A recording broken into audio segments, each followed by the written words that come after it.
এত বড় একজন ক্রিকেটিং গোটের রেকর্ড ভাঙতে যাচ্ছে। জাকির আলীর যে স্ট্রাইক রেট সেটা হচ্ছে সবচেয়ে আলোচ্য বিষয়। কামিটো মেন্ডিস টেস্টে রেকর্ড করে ফেলেছে।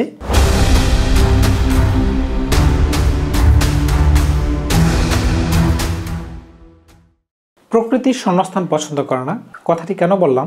আমরা যখন ছোটবেলায় বড় হচ্ছিলাম তখন আমরা খেলা দেখতাম Sachin Tendulkar, Wasim Akram, Saeed Anwar, Shoaib Akhtar, Mahela Jayawardena, Ricky Ponting, Steve Waugh, Brian Lara. তখন মনে হচ্ছিল তারা যখন অপশন নিয়ে নেবে আমরা কি আর নতুন করে কাউকে ভালোবাসতে পারবো?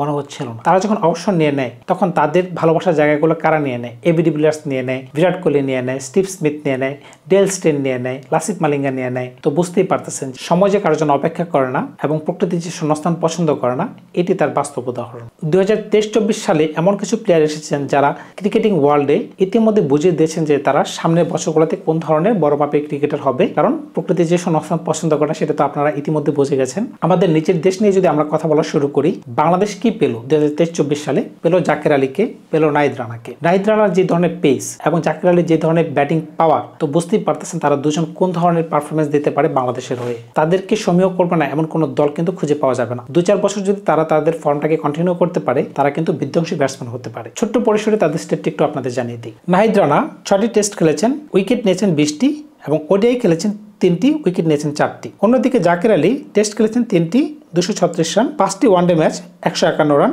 22টি টি20 ম্যাচ 374 রান। এখানে রানটা মুখ্য বিষয় না, জাকির আলীর যে স্ট্রাইক রেট সেটা হচ্ছে সবচেয়ে আলোচ্য বিষয়। টেস্টেও তার স্ট্রাইক রেট 60-এর উপরে, ওয়ানডেতে 100+, টি20তেও বুঝতে পারতেছেন কোন ধরনের হবে। তার 6 মারার সক্ষমতা হচ্ছে সবচেয়ে বেশি। তার টি20 ফরম্যাটের স্ট্যাটটা তুলে নিলেই পাচ্ছেন। তিনি 22টা ম্যাচ খেলেছেন টি20তে, 22টা ম্যাচে তার 22টা 6 রয়েছে। তো বুঝতেই পারতেছেন টেস্টেও তিনি তার 6 মারার অভিজ্ঞতা রয়েছে। আমাদের পার্শ্ববর্তী দেশ শ্রীলঙ্কা যখন কুমার সাঙ্গাকার অবসর নিয়ে নিল, লাসিথ মালিঙ্গা অবসর নিয়ে নিল, মাহেলা জয়বর্ধনা অবসর নিয়ে নিল, তাদের অবসরের পরে শ্রীলঙ্কা সবচেয়ে বেশি প্লেয়ারকে ট্রাই করেছে একাদশে কম্বিনেশন করার জন্য, কিন্তু তারা ফেল হয়েছে। কিন্তু ইদানিংকালে তাদের এমন কিছু প্লেয়ার চলে এসেছে যা শ্রীলঙ্কাকে আবার নতুন করে সংগঠিত করতে পারতেছে। এদের মাঝখানে দুজন প্লেয়ারের কথা না বললে না হয়। কামিটো মেন্ডিস গত বছরের ব্রেকআউট প্লেয়ার, যে কিনা টেস্টে রেকর্ড করে ফেলেছে, এবং পাথুম নিসাঙ্কা যে কিন্তু দুর্দান্ত ব্যাটসম্যান। এই দুজনের কম্বিনেশনে কিন্তু তাদের ব্যাটিং অর্ডারটা অনেকটাই মজবুত হয়ে গেছে। লোয়ার অর্ডারেও তারা কিছু প্লেয়ার পেয়েছে, ওদের কথা আজকে না বললাম, কিন্তু এই দুজনের কথা না বললে না হয়। পাথুম নিসাঙ্কা কিন্তু ওপেনিং এ দুর্দান্ত ব্যাটসম্যান, যে কোনো বোলিং এ যে কোনো কন্ডিশনে, টেস্ট বলেন ওয়ানডে বলেন, সে কিন্তু দুর্দান্ত একজন ব্যাটসম্যান। এবং কামিটো মেন্ডিসের টেস্টের জুড়ি একদমই নেই। চলুন শ্রীলঙ্কার এই দুজন প্লেয়ারের স্টেটটি একটু জেনে আসি। কামিটো মেন্ডিস 10টি টেস্ট খেলেছেন, রান করেছেন 1110টি, 14টি ওয়ানডে ম্যাচ খেলেছেন 231টি রান, 23টি টি20 ম্যাচ খেলেছেন, রান করেছেন 381টি। কামিটো মেন্ডিসের 5টি সেঞ্চুরি এবং 4টি হাফ সেঞ্চুরি রয়েছে কিন্তু টেস্ট ক্রিকেটে। পাথুম নিসাঙ্কা 15টি টেস্ট খেলেছেন, রান করেছেন 917টি, এখানে 2টি সেঞ্চুরি এবং 7টি হাফ সেঞ্চুরি রয়েছে। 61টি ওয়ানডে খেলেছেন, রান করেছেন 2422টি, যেখানে একটি ডাবল সেঞ্চুরি, 2টি সেঞ্চুরি এবং 15টি হাফ সেঞ্চুরি রয়েছে। 61টি টি20 ম্যাচ খেলেছেন, যেখানে রান করেছেন 1720টি, যেখানে 14টি 50 রান রয়েছে। বুঝতেই পারতেছেন শ্রীলঙ্কার এই দুজন ব্যাটসম্যানের প্রতি শ্রীলঙ্কা কতখানি নির্ভরশীল। এগুলা কিন্তু খুবই ভালো লক্ষণ। শ্রীলঙ্কার ক্রিকেট কিন্তু সবসময় কিন্তু খুবই ভালো ইম্প্যাক্ট রেখেছিল। যখন সাঙ্গাকারা ছিল, মাহেলা জয়বর্ধনা ছিল, উপরে টপ অর্ডারে জয়সূর্যা ছিল, ম্যাথিউস এখনো খেলতেছে, কিন্তু তাদের চলে যাওয়ার পরেই তারা কিন্তু নতুনভাবে শ্রীলঙ্কাকে করতে পারবে। পাকিস্তানের দিকে যদি তাকাই, পাকিস্তান তো নিঃসন্দেহে সবসময় বলার প্রডিউস করে, ইদানিংকালে কিন্তু ভালো ব্যাটিংও প্রডিউস করে যাচ্ছে, যেমন সালমান আগা, সাইম আয়ুব। সাইম আয়ুবের কথা আজকে না বলি, আমি একটু সালমান আগাকে নিয়ে কথা বলতে চাই, কারণ রিসেন্ট যে কয়েকটা ম্যাচ তিনি খেলেছেন, তিনি যে টেলেন্ডের বলারদেরকে নিয়ে তিনি যে রান করার যে এবিলিটিটা, এটা কিন্তু দৃষ্টিনন্দন। একজন ব্যাটসম্যান যখন 6 বা 7-এ খেলে, সে যখন লোয়ার অর্ডারকে নিয়ে রান করবে, এটা কিন্তু একটা বিরাট ক্রেডিট। আমরা বিবিএস লক্ষ্মণকে দেখতাম, আমরা মাইকেল ভেভানকে দেখতাম, যারা লোয়ার অর্ডারকে নিয়ে খুব ভালো রান করতে পারতো। সালমান আগার মাঝখানে ওই স্কিলটিকে দেখতে পাওয়া যায়। সালমান আগার স্ট্যাটটি যদি আমরা একটু দেখে আসি, সালমান আগা 18টি টেস্ট খেলেছেন, যেখানে রান করেছেন 1210টি, 30টি ওয়ানডে ম্যাচ খেলেছেন, যেখানে রান করেছেন 696টি, এবং 6টি টি20 ম্যাচ খেলেছেন, সেখানে রান সংখ্যা 50টি। আমরা যদি নিউজিল্যান্ডের দিকে একটু তাকাই,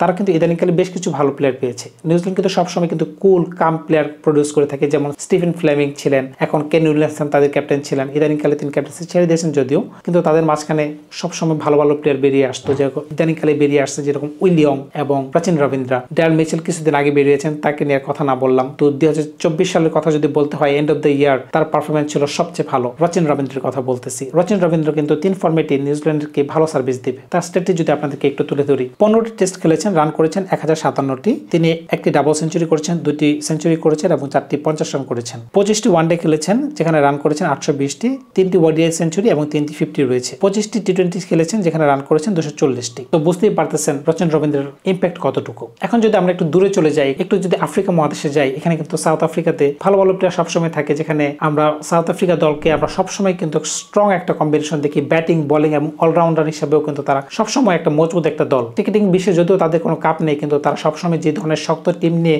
বড় বড় মেগা টুর্নামেন্টে আসে, যে কোনো দল কিন্তু তাদের বিপক্ষে খেলতে ভয় পায়। তাদের মাঝখানে নতুন একজন ফাইন্ডের কথা না বললে না হয়, সে হচ্ছেন Tristan staff, south African player Tristan staff. তার কিন্তু সাদা পোশাকে এবং রঙিন পোশাকে, দুই ধরনের পোশাকে কিন্তু তার পারফরমেন্স কিন্তু অত্যন্ত দারুণ। সে কিন্তু ফিল্ডার হিসেবে দুর্দান্ত। তার স্ট্যাটটি যদি আমরা একটু জেনে আসি, 8টি টেস্ট খেলেছেন, রান করেছেন 500, যেখানে 2টি সেঞ্চুরি এবং একটি হাফ সেঞ্চুরি রয়েছে। 8টি ওডিআই ম্যাচ খেলেছেন যেখানে রান করেছেন 249টি, যেখানে একটি সেঞ্চুরি ও একটি হাফ সেঞ্চুরি রয়েছেন। অন্যদিকে 35টি টি20 ম্যাচ খেলেছেন যেখানে রান করেছেন 670টি। 2023-24 সালের সবচেয়ে আলোচিত ক্রিকেটারের নাম হচ্ছে হেডি ব্রুক। হেডি ব্রুক কিন্তু বেসবল ক্রিকেটটাকে একটু অনুপ্রান্তে নিয়ে গেছেন। ব্র্যান্ডন ম্যাককালাম যেভাবে ইংল্যান্ডের কোচের দায়িত্ব নিয়েছেন, তারপরে থেকে যখন ব্যান স্টোক যেভাবে নির্দেশনা দিয়ে আসতেছিল প্লেয়ারদেরকে খেলার জন্য, হেডি ব্রুক কিন্তু তার জ্বলন্ত উদাহরণ। হেডি ব্রুক সাদা পোশাকে বলেন, রঙিন পোশাকে বলেন, যেভাবে ক্রিকেটটাকে ডমিনেট করতেছে, আমার মনে হচ্ছে, আমার ব্যক্তিগত মতামত, আগামী 5 থেকে 7 বছর পরে 2025 তো চলে আসলো, আগামী 2030-এর পর 31-32 সালে আপনি বলতে নির্দ্বিধায় বাধ্য হবেন যে he is the number 1 batsman in all formats. ও ওডিআই ফরম্যাটে বলেন, টেস্ট ফরম্যাটে বলেন, টি20 ফরম্যাটে বলেন, সে বিশ্বে 1 নাম্বার ব্যাটসম্যান হতে যাচ্ছে। এটা আমার ব্যক্তিগত মতামত। আমার মনে হচ্ছে না, আমি দেখতে পাচ্ছি না আশেপাশে অন্য কোনো ব্যাটসম্যান তাকে ধরতে পারবে। তার স্ট্যাটে যদি একটু এক নজরে দেখে আসি, 24টি টেস্ট ম্যাচ খেলেছেন, রান করেছেন 2221টি, একটি 100, 8টি সেঞ্চুরি এবং 10টি রয়েছে তার 50। 20টি ওডিআই ম্যাচ খেলেছেন, রান করেছেন 719টি, একটি সেঞ্চুরি তার রয়েছে। 39টি টি20 খেলেছেন, রান করেছেন 760টি, 3টি 50 তার রয়েছে। তো বুঝতেই পারতেছেন তার পারফরমেন্সটা কিরকম ছিল।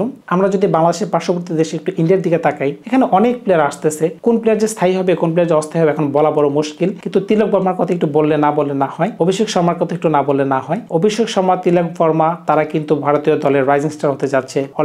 অলরেডি শুভমন গিল কিন্তু দলে পাকাপোক্ত হয়ে গেছেন। তিলক বর্মা কিন্তু ব্যাক টু ব্যাক 2টি টি20 ম্যাচে 2টি সেঞ্চুরি করেছেন। দেখা যাক ভবিষ্যতে তার কোন ধরনের পারফরমেন্স দিতে পারে। আমার মনে হয় তিলক বর্মার ফিউচার ভালো হবে, কারণ লেফট হ্যান্ডের ব্যাটসম্যান বলাতেও তিনি একটু হ্যান্ডি। তো ভারত কিন্তু সবসময় এই ধরনের প্লেয়ার খুঁজে থাকেন যারা বোলিংয়ে 3-4 ওভার দিতে পারে। ব্যাটসম্যান হিসেবে তো তার কোনো জরুরি নেই, বিগ শট খেলতে পারে, ধরেও খেলতে পারে। এই ধরনের ব্যাটসম্যান কিন্তু ক্রিকেটে সবসময় মূল্যবান। আমরা যদি একটু ওয়েস্ট ইন্ডিজের দিকে তাকাই, তাহলে আমরা সবসময় চিন্তা করবো যে কার্টলি অ্যাম্ব্রোসের মতো বলার কবে আসবে, ওয়ালসের মতো বোলিং কবে আসবে। কিন্তু ওই ধরনের বলার না আসলেও বলার কিন্তু একজন চলে এসেছে, তার নাম হচ্ছে জায়দেন সেলস। তার বোলিং অ্যাকুরেসি কিন্তু ভালো, পেসও কিন্তু ভালো। তার যে অ্যাকুরেসি, সে কিন্তু ওয়েস্ট ইন্ডিজ ক্রিকেটকে ভালো সার্ভিস দিতে পারবে। এটা আমি কেন বলতেছি, আপনারা যদি তার স্ট্যাটটি দেখেন বা তাদের রিসেন্ট পারফরমেন্সটি দেখেন, তার নিঃসন্দেহে বলা যায় তার পারফরমেন্সে ওয়েস্ট ইন্ডিজ বহুদূর এগিয়ে যাবে। জায়দেন সেলস টেস্ট খেলেছেন 17টি, উইকেট নিয়েছেন 72টি। অন্যদিকে 17টি ওডিআই ম্যাচ খেলেছেন এবং উইকেট নিয়েছেন 13টি। ভিডিওর এই প্রান্তে এসে একজনের কথা না বললে না হয়, সে হচ্ছেন জো রুট। জো রুট 2024 সালে যে কাজ করেছেন, আমার মনে হচ্ছে এইরকম কাজ যদি তিনি আর 2টা বছর করতে পারেন, তাহলে সচিনের হাতে যে রেকর্ডটি রয়েছে টেস্ট ক্রিকেটের সর্বোচ্চ রান, সেটি কিন্তু ভেঙে ফেলা সম্ভব। জো রুট 2024 সালে 1556টি রান করেছেন। বুঝতেই পারতেছেন তিনি কোন ধরনের ফর্মে রয়েছেন। এইভাবে যদি তিনি আর 2টি বছর খেলতে পারেন, তাহলে সচিন টেন্ডুলকারের 15,291 রানের যে রেকর্ডটি রয়েছে, তিনি কিন্তু সেটিকে ভেঙে দিতে পারেন। না হলে তিনি কাছাকাছি চলে যাবেন, এই ব্যাপারে তো কোনো সন্দেহই নেই। তাকে নিয়ে তাই কথাটা না বলে না হচ্ছে যে তো এত বড় একজন ক্রিকেটিং গোটের রেকর্ড ভাঙতে যাচ্ছে বা সম্ভাবনা রয়েছে, তো জো রুটকে কিন্তু অবশ্যই আমাদের আগামী 2 বছর দেখতে হবে। এতক্ষণ পর্যন্ত যাদের কথা বললাম তারা ভবিষ্যতে স্টার হবে, আর জো রুট কিন্তু অলরেডি সুপারস্টার, ক্রিকেটের সুপারস্টার কিন্তু জো রুট হয়ে আছেন। এখন তার কিন্তু আরেকটা সুপারস্টার হওয়ার বাকি রয়েছে, এখন দেখা যাক বাকিটা সময় বলে দেবে। জো রুটের ইদানিংকালের পারফরমেন্সের উপর ভিত্তি করে কিন্তু ইংল্যান্ড ক্রিকেট বোর্ড কিন্তু তাকে ওডিআই ফরম্যাটে ডেকে নিয়েছে। আসন্ন চ্যাম্পিয়ন্স ট্রফিতে তাকে দেখা যাবে এবং ভারত সিরিজেও তাকে দেখা যাবে। তো দেখা যাক কি হয়। সবার জন্য শুভকামনা। নতুন ক্রিকেট, নতুন বছর, দেখা যাক কি হয়। তো আজকে বিদায় নিলাম, দেখা হবে নতুন কোনো ভিডিওতে, নতুন কোনো গল্প নিয়ে। ভালো থাকবেন আপনারা।